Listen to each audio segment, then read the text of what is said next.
Hey guys, and welcome to another Game Explained discussion. I'm your host, Eric Bittner, and today I'm joined by Andre Seegers, who has recently been able to get some hands-on time with the new racing game from Ubisoft, The Crew. So let's see what he thought. So, Andre, what'd you think? Yeah, so I got to play The Crew for a few hours. So the thing about this game is, it's more than just like a racing or a driving game. The way Ubisoft describes it as being like an MMO RPG on wheels, basically. It's definitely something I haven't quite played before, and that's also partially because I don't play too many racing games.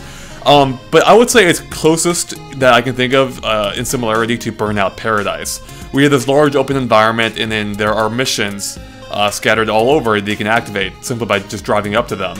The thing about this game is, like, this world is gigantic. Like, it literally takes place in the United States, and you can drive like coast to coast. In my specific case, I drove from like New York down to Miami, and that took maybe 10 minutes. I want to say that's just a rough guess, so don't take that as any kind of official estimate.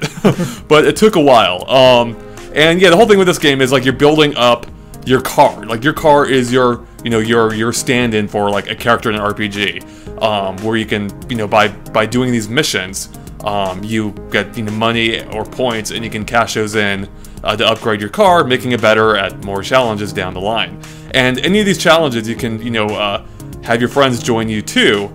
They're playing at the same time as you, and you can all tackle these missions together. So there's just a lot. There's really a lot here, both in physical space and in smaller details. Yeah, that seems to be the thing they're building up with this game to make it unique, is that it's a very seamless single/multiplayer experience. If you want to play this game on your own, you can, but if you want to invite your friends in for basically some help out with a mission, you can do that too. And I believe, isn't there sort of like a warp thing? Like, once you invite them and it's completely seamless, they'll get basically teleported to where you are, so you can start the mission together, correct? Yeah, they'll get a little notification, and then they can hop right into your game. Doesn't matter where they are. In fact, the game, you can warp wherever you want at any time, basically. You can access a full map, and there's like these I can't remember if you might be able to go anywhere. If not, there are icons all over the map. You can warp to pretty much any of them.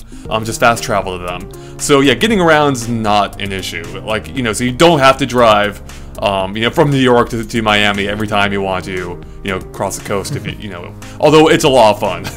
I would recommend doing it at least a couple times. Yeah, one of the things that struck me about this when I first heard about this game was, okay, you can be in New York, Miami, LA, Vegas, all that stuff, and a lot of different games build up these cities as sort of their own playground, not having multiple in there. And of course, this is a condensed version of the US. It only takes you 10 minutes to go from New York to Miami.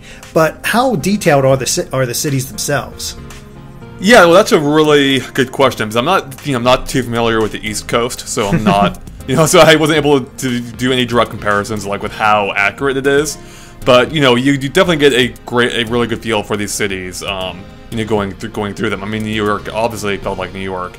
I believe I drove through Times Square, and it's completely recognizable. And then going down to Miami, or when I got to Florida, I even came across Cape Canaveral, and there was a space shuttle launching right as I think there was a space shuttle launching right as I drove past, which is weird because I think they canceled that program. But but that aside, it was a really cool detail, and I'm sure, I actually wish I had a chance to explore some West Coast cities, which I'm a lot more familiar with, just to see, how accurate they really are. But, there was a lot there, and they definitely capture the feel. Like, the closest thing I can think of, it reminded me a little bit of Palawings, which had little states, where it was a condensed version of the US, but it had these recognizable landmarks all over the place, and definitely gave you the feel of exploring those locations. Very cool. Now, what exactly did the demo show for you? So the demo was, it covered a lot of ground in a linear fashion. I mean, so everyone who was there, went through the same things. Again, if we started in New York, we worked our way down to Florida. But in that time, we checked out different mission types, different like skill challenges. Because like when you're just driving around the environment, you can activate these like skill challenges, which are basically like micro missions.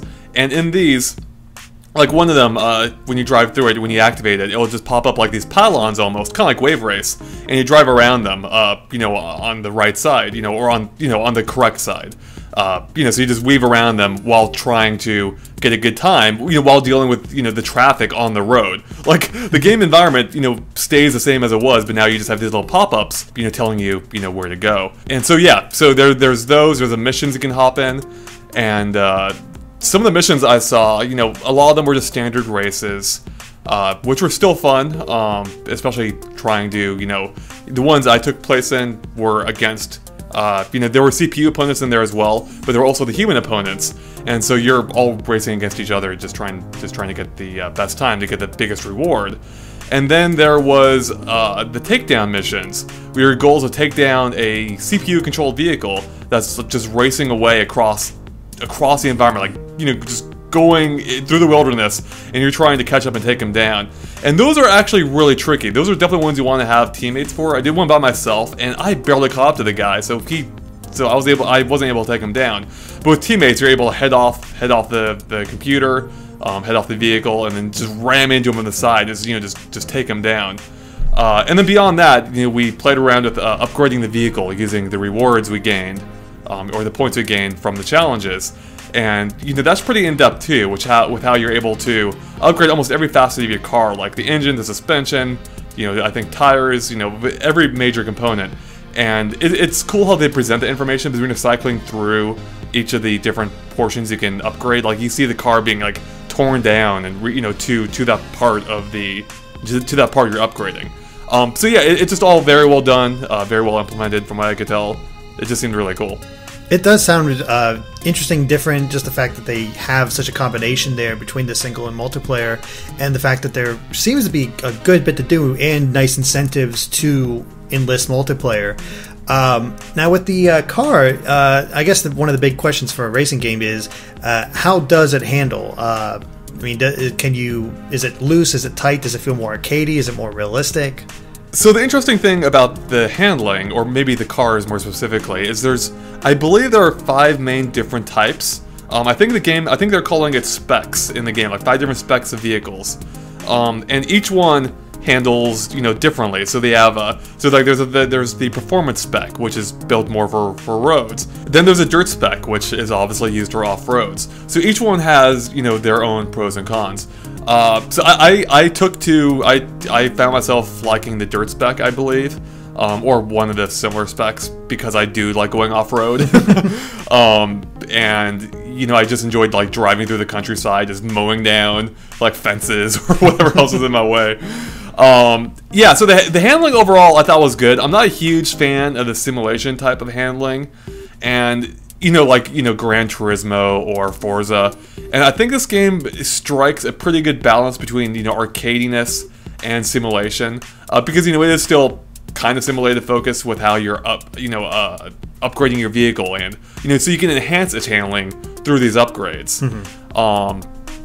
Yeah, so I didn't have any major issues. I think it probably skews a little bit closer to the simulation side of things. But I didn't find that to be a barrier to enjoying how the car's handled, especially going off road. Was a lot of fun.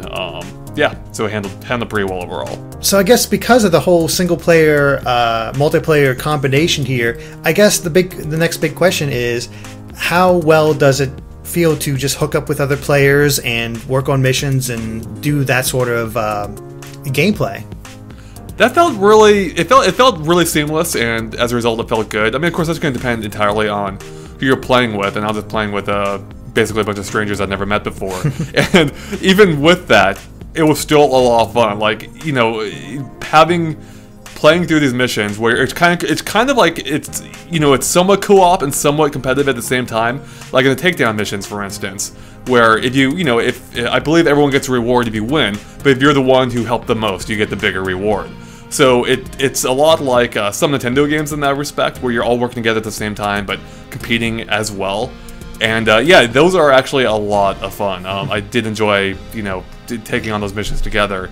and especially with just really how seamless it is, because you've got your crew. If you want to start a mission together, you just drive up to the mission, press invite crew, and then the invite goes out to anyone that's part of that, and they can seamlessly join in. So it worked really well. That's good to hear. It's an interesting concept. I'm hoping it works out well, because I'm not much of a multiplayer gamer. I like my single player and doing my own thing, especially with racing games. I just don't get the chance to race other people much. So maybe this aspect of it would maybe open me up to it more. Hard to say. Any other thoughts on the demo you played? Yeah, I mean, it plays well. I thought it looked good. Visually, it looks very impressive, and especially when I saw like this like Cape Canaveral. That was really cool. But again, I really want to play these West Coast cities, so I can definitely see how they brought them to life. But yeah, it's a visually impressive game that is doing some unique things that I definitely will be curious to see more about when it comes out. Because with any game that's that markets itself as like an MMO type thing, or an open world type thing, a couple hours you're really just scratching the surface, and there's so many mechanics here that it's going to take a lot more for me to fully for me to get an even better handle on the situation. And this is the most playtime I believe any journalist has had with the game so far. So I will be curious to see more at E3, and when the game finally does come out, of course. So yeah, seems promising. Definitely keep an eye out on this one if you're into racing, driving games, or are intrigued by the MMO mixture gameplay here. Alright guys, that wraps it up for our discussion on The Crew. Thanks for watching. If you like this video, make sure to like and follow us on Facebook and Twitter. And of course, be sure to stay tuned for more on The Crew and other things gaming too. Alright guys, bye.